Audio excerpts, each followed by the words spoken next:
Bonjour à toutes et à tous et bienvenue pour cette critique, d'abord sans spoiler puis avec d'Ant-Man et la Guêpe, un film qui est sorti en France le mercredi 18 juillet, et je vous propose notamment d'analyser les raisons pour lesquelles les avis sur ce film sont aussi divisés.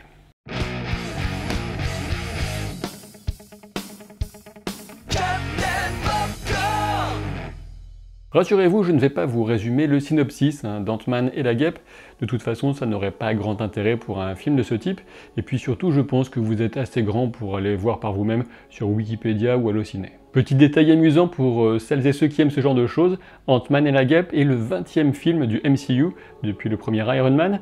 Et ce qui est assez frappant quand on parcourt les différents avis au sujet de ce film, c'est le grand écart qu'il y a entre eux, entre ceux qui disent que c'est une grande réussite et les autres qui vont parfois jusqu'à dire que c'est le pire des films Marvel. Si le film divise autant, c'est d'abord parce que c'est une comédie qui vient après deux films bien plus sérieux du MCU que sont Black Panther et Infinity War. Certains semblaient attendre d'Ant-Man et la Guêpe des enjeux comparables, alors que ça n'a jamais été l'objectif de ce film. Il faut ajouter à cela que l'humour est un genre particulièrement subjectif. Je pense que ceux qui ont simplement pris le film comme une comédie ont pour la plupart passé un excellent moment, avec une histoire plutôt légère sans doute, mais qui sait parfois surprendre. Personnellement, je suis plutôt dans le cas de ceux qui ont passé un bon moment de détente, mais effectivement, il y a quelques éléments assez frustrants sur lesquels je reviendrai plus en détail dans la partie spoiler. Mais justement, pour ceux qui avaient oublié qu'ils venaient voir une comédie avant d'entrer dans la salle, eh bien il est assez intéressant, de mon point de vue, de souligner que la toute première séquence du film vient justement rappeler les ambitions, somme toute modestes, mais louables, de Ant-Man et la Guêpe. Rassurez-vous, je ne vous dévoilerai pas le contenu et le déroulement exact de cette scène, mais il suffit de savoir qu'elle réunit Scott et sa fille, qui est craquante et très bien interprétée d'ailleurs, et en gros, le film c'est Scott, et la petite fille c'est nous le public. Et on voit très bien que l'objectif ce sera simplement de nous divertir et de nous changer les idées. De mon point de vue et en résumé, Ant-Man et la Guêpe est une comédie réussie puisqu'elle m'a fait beaucoup rire et il me semble que c'est quand même le critère essentiel pour juger un film de ce genre. C'est vrai qu'on pourrait consacrer toute une vidéo à l'humour dans les films Marvel. J'ai déjà eu l'occasion de dire qu'il m'a souvent gêné, par exemple lorsqu'il vient désamorcer trop rapidement certaines scènes d'émotion d'Infinity War, ou quand il prend totalement le pas sur des enjeux qui devraient être plus tragiques dans Thor Ragnarok. En l'occurrence, comme vous l'aurez compris maintenant j'espère, la principale raison d'exister de ce film, c'est l'humour. Et pourtant, certains continuent à le comparer à Black Panther ou Infinity War, en se disant que c'est le même genre, le fameux genre Marvel. En réalité, les films Marvel sont bien moins monolithiques que certains ne l'affirment, et j'ajouterais même que la fameuse formule Marvel me semble surtout être une invention de ceux qui adorent descendre ces films en les réduisant et catégorisant. De mon point de vue, les films Marvel ont souvent l'intelligence d'explorer des genres différents en fonction du style et du contexte dans lequel s'inscrit leur personnage principal.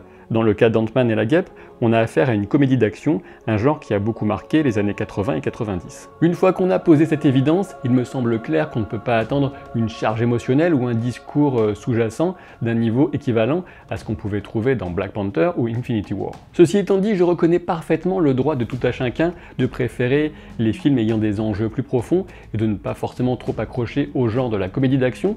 Je dis juste qu'il faut comparer ce qui est comparable et puis juger un film en fonction de ses mérites propres et aussi de ses intentions. Bon attention, je n'affirme pas non plus qu'il s'agit d'un des tout meilleurs films Marvel, loin de là.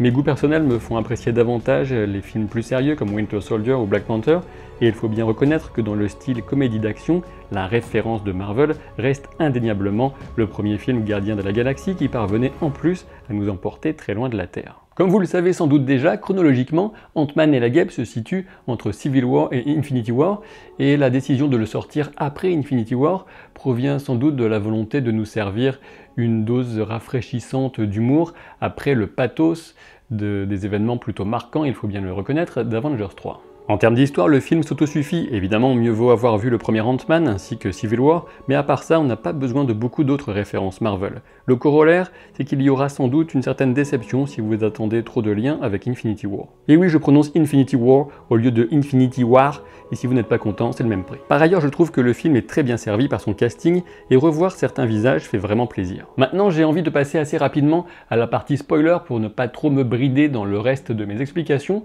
Du coup, si vous n'avez pas encore vu ce film, mon conseil serait plutôt d'aller le voir, à condition de savoir que vous êtes parti pour une franche rigolade avec quelques scènes d'action assez astucieuses.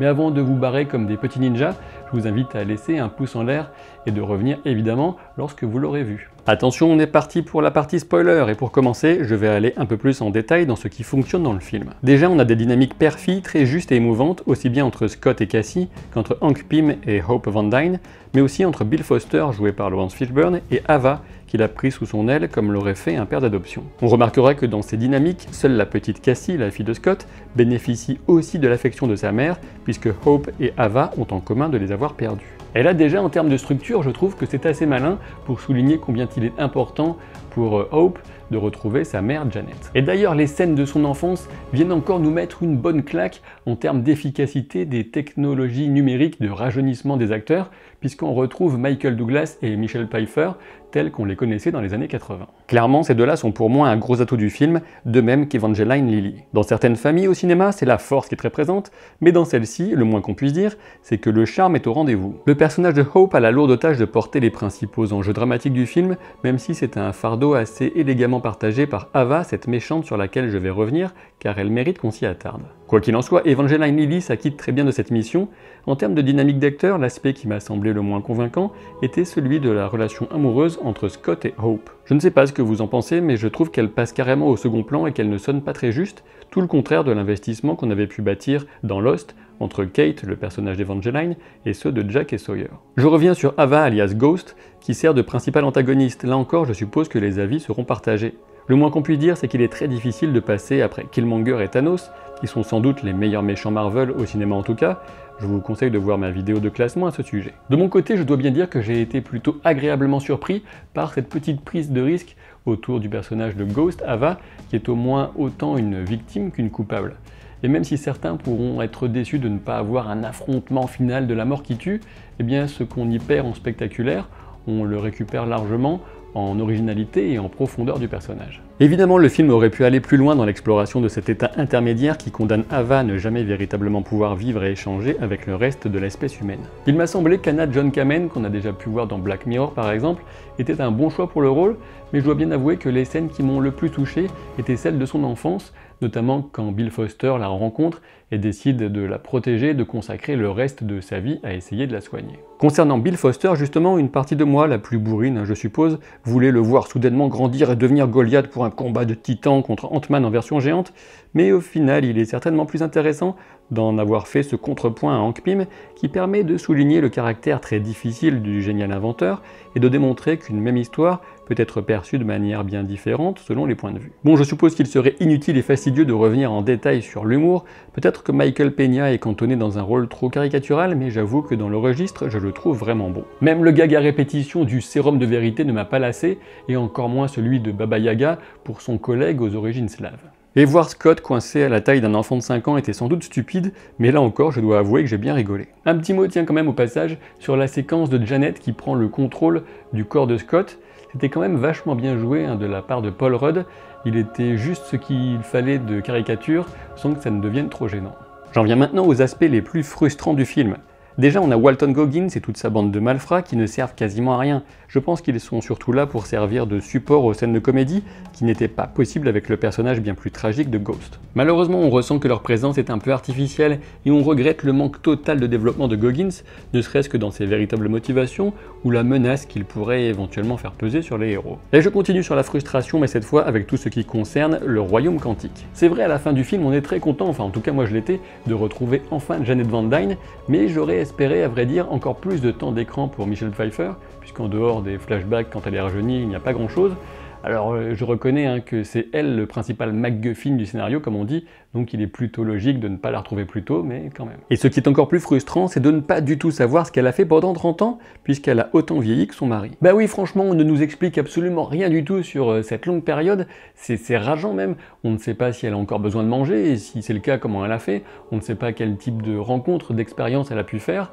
Enfin, franchement, ça m'a mis les nerfs. Ensuite vient la question de la scène de la guérison, vraiment facile, que Janet est capable d'apporter à Ava par un simple contact des doigts. Alors, à la limite qu'elle puisse être capable de la guérir, ok, mais on manque carrément de contexte, on manque d'explication. Alors oui, effectivement, elle est porteuse d'énergie quantique, ça on le sait pendant le film, mais c'est très léger. Et donc justement, dans la première scène post-crédit, on nous montre Scott qui est envoyé dans le royaume quantique pour récupérer des recharges de cette fameuse énergie pour continuer de soigner Ava. Bon, puisqu'on y est, je vais m'attarder un petit peu sur les 2 scènes post-crédit. Alors la première, ce n'était pas vraiment une grosse surprise, je supposais que c'est ce moment que choisirait le film pour faire disparaître une partie des personnages.